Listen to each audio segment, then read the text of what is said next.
तूफान मस्ती। दिल करे मिले आई तो हसे मन लागतन घरे पुलिस थाना कोर्ट कचहरी पीछा हमार करे सुना दिल करे मिले आई तो हसे मन लागतन घरे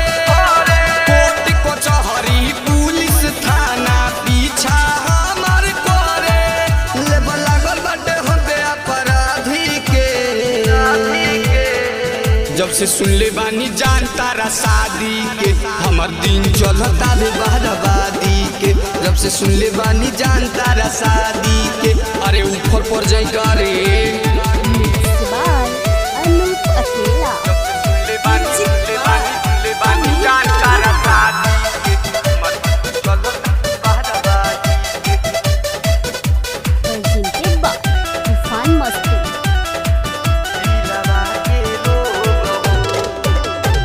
तू तो धरा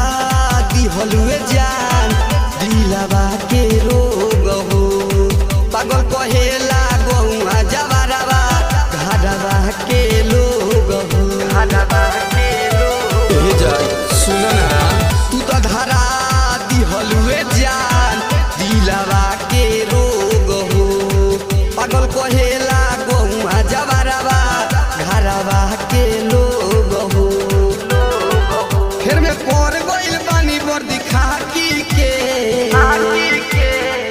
जब से सुन ले बानी जान तारा शादी के हमर दिन चलता बे बर्बादी के जब से सुन ले बानी जान तारा शादी के और मोर जई करे तूफान रिकॉर्डिंग स्टूडियो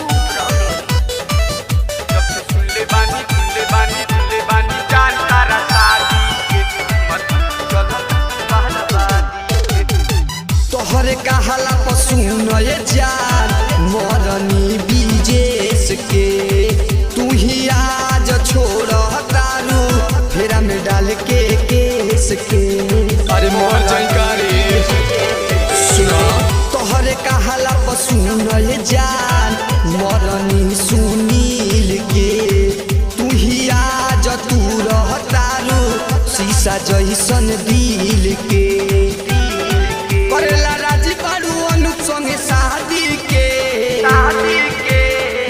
जब से सुन ले बानी जान तारा शादी के हमर दिन चलता बे बर्बादी के जब से सुन ले बानी जान तारा शादी के